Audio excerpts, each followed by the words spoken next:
From the far reaches of the Milky Way galaxy, it's Retro Nerd Girl with a film review for you. Today, I'll be reviewing the movie What We Do in the Shadows, released in 2014. Starring Jermaine Clement, Taika Waititi, Corey Gonzalez-Macuer, Johnny Bra. Directed by Jermaine Clement and Taika Waititi. So the synopsis is, this is a documentary-style comedy following the day-to-day lives of vampires of different eras living together in the quote-unquote modern times of the 2010s in Wellington, New Zealand. Now for the story. What We Do in the Shadows began as an idea between Jermaine Clement and Taika Waititi that blossomed into a short film starring, written, and directed by the two. What We Do in the Shadows interviews with some vampires in 2005. It was a cute little mockumentary detailing comedic situations that real-life vampires might encounter on a day-to-day basis. It was a low-budget production with bulky over-the-counter vampire teeth and very minimal special effects. However, they were able to deliver the premise of the film, being that of a documentary and a confessional-style reality view of the not-so-glamorous lives of real vampires. I actually had the pleasure of watching this short film, and it's truly a treat to see the idea for the full feature film at its infancy. You can see that many of the characters underwent changes, and one dramatic difference in the short form of the feature was that the vampires drank alcohol in order to cope with their obvious depression, which didn't make it into the final film, but it's an interesting detail. What's so endearing about the story is that many of the influences for the film doesn't stem from just any one film era or genre of vampire films. It borrows from all of them, and it feels like a tribute to many of these really classic, beloved stories about vampires. Now, for me, the joy of all joys in this film is that none of the influences were punchlines or moments for the characters to wink at the audience, waiting for us to catch the joke. It also refrains from any current trendy pop culture references that often cheapen comedies. The story relies on the characters, and though there are many of them, they never feel underused. What ends up being hilarious is the ridiculous series of events and the way that the characters naturally react to them.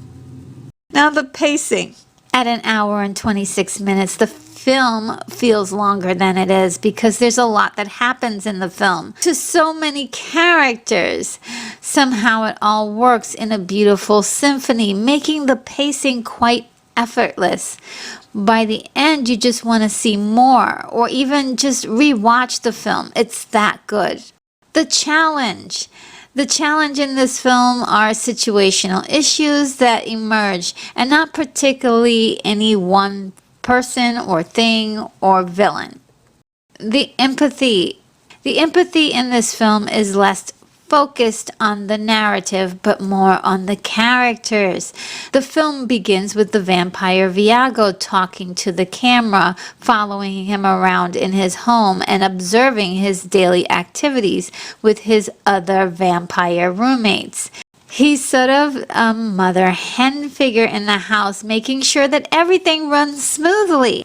He's a soft-spoken romantic German count, paying homage to Anne Rice's romantic and sensitive vampires like Louie from Interview with a Vampire, The Vampire Chronicles, released in 1994. What is also so very endearing is that he's almost always smiling and so very positive about everything with such care for others, even his victims. About the worst of his personality is that he nags and he's very passive aggressive. But in each instance, you get the sense that it really took a lot of tolerance before he was willing to actually confront someone about whatever it is that he's telling them about. He's very awkward and prissy at the same time, and just an endearing character. The next character I want to talk about is Deacon.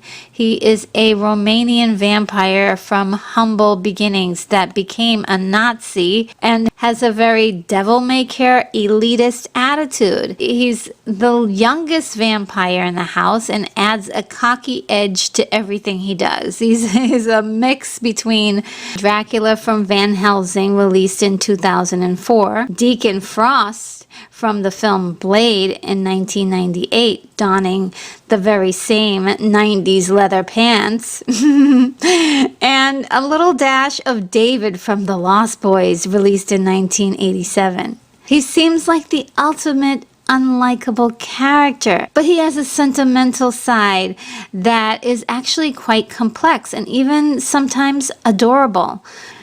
Vladislav is probably my favorite. He is the medieval vampire in the story who is also from Romania, but named after Vlad the Impaler and refers to himself as Vlad the Poker.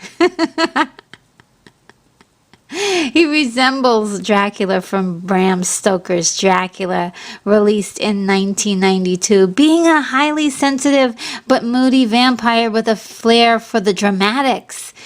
He's another character that could also come off as ridiculously unlikable because he does hilariously compare humans to sandwiches. But the audience finds sympathy with Vlad because at one time in history, he was an all-powerful vampire that has fallen from his high horse, so to speak, and has lost his potency as well as his belief in his abilities. And that vulnerability is what helps to keep this charm about his character. It makes you like him and root for him. Now there is Peter, who is the oldest vampire reminiscent of Count Orlok from Nosferatu, released in 1922. There's also a very striking resemblance to the modernized version of the character of Count Orlok as Kurt Barlow in Salem's Lot, released in 1979. He is a more ancient beast that communicates minimally. However, it's more about how the characters react to him. They really hold him at a high regard, and they consider him a friend, and they react to his ultimate demise in the film in a very meaningful way. It means something to these characters, and we hold on to their pain for a little while. And there are even consequences, which makes this film even more realistic. Even though it's a complete hypothetical situation, it really involves you into the story and to these characters. The tone of the film doesn't shift completely into a drama. There's still comedic moments within the scenes, but it doesn't undermine the motivations and the truth for those characters. Now, Peter turns a young man by the name of Nick into a vampire, which disrupts the entire house. Nick seems to be a medley of rebellious vampires from The Lost Boys and even the sensitive emo vampires from Twilight, released in 2008. Nick brings new challenges to the group as they must teach him the rules of being a vampire. And in particular, he poses a challenge to Deacon, being that he is now the young vampire in the group. Deacon has lost his special place in the household. And then there's actually a very interesting dynamic between the two vampires where they can learn from each other ultimately. Nick in particular is an interesting vampire or interesting character because Nick has a very interesting voice. Nick allows the audience to understand what it's like to make the transformation from being a human being into a vampire and what the challenges are. In many ways, he's naive, but proud and boastful about being a vampire. As many people probably would be. If you knew that you were a vampire, you would probably try to make the most of it, and you'd be proud of the things you could do.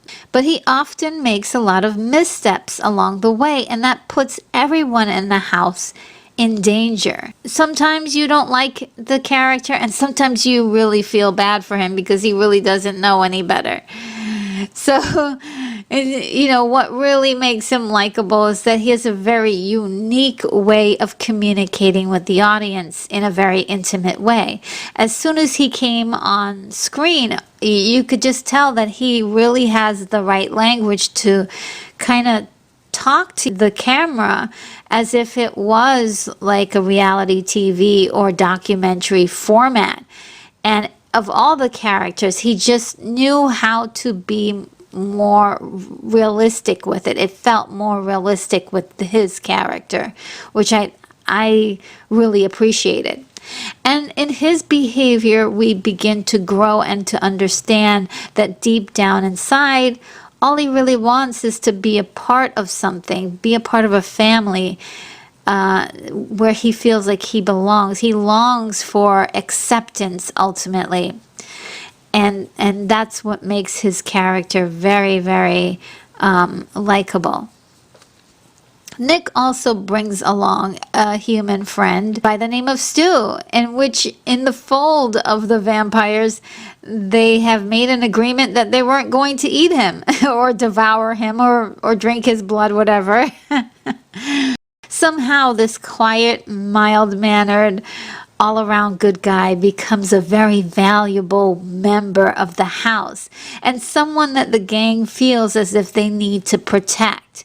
I mean, just one look into the camera by Stu and it'll just melt your heart because he's just such a nice guy who just got caught up into a world of vampires.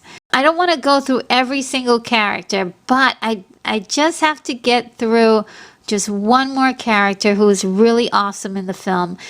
Deacon has a human familiar by the name of Jackie, who is desperate to become a vampire. Now, Jackie is a brilliant character, showing us the misery of her stature and the resentment she has for it. It seems in her life that she's just feels like such a peon in her home and in Deacon's shadow as her vampire master. It's so palpable that there's a sense of vindication when she finally finds a loophole around waiting for Deacon to turn her into a vampire. And she just does it all on her own. Very, very impressive character there. But again, another empathetic character that commands the screen wonderfully. The technical aspects of the film.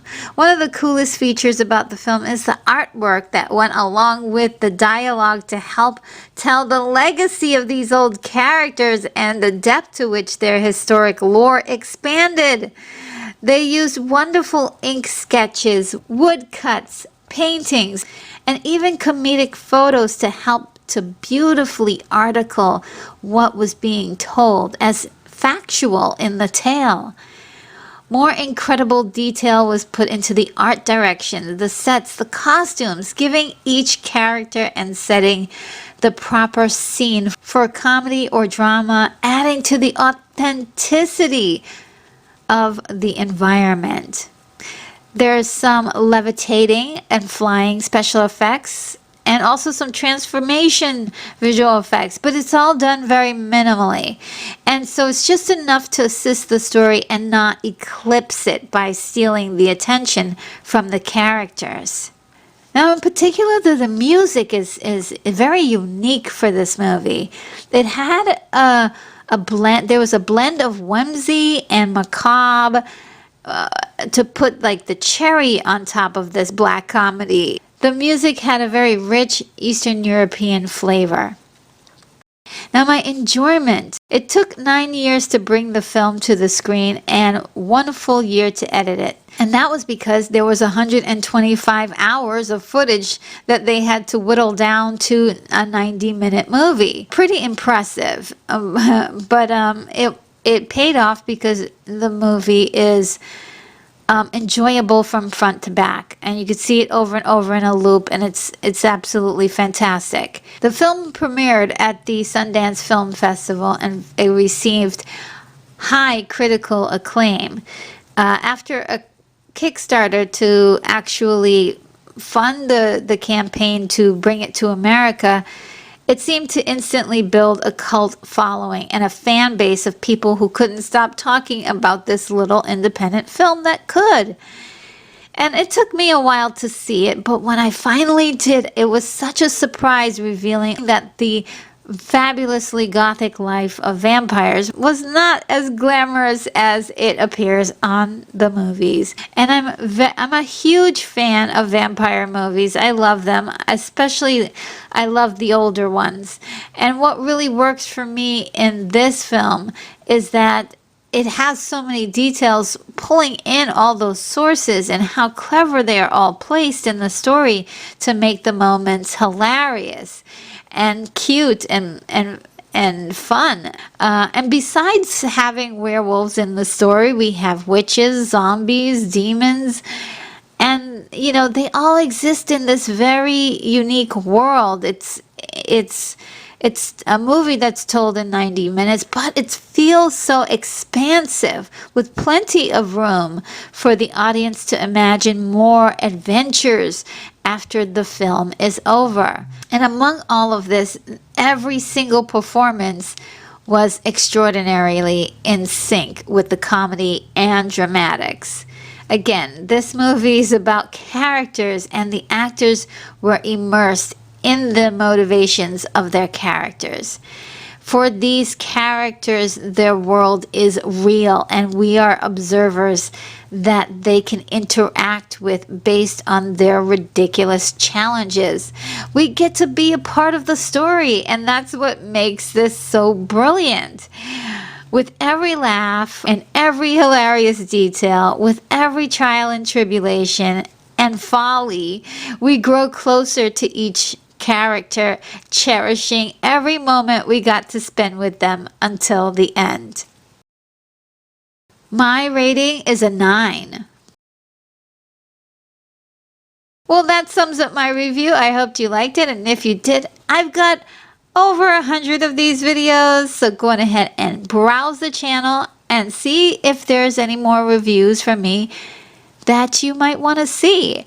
Subscribe if you haven't done so already, and hit the bell icon to be the first to be notified of my next video. Guys, this is Retro Nerd Girl signing off. Take care, movie lovers. I'm off to my next review.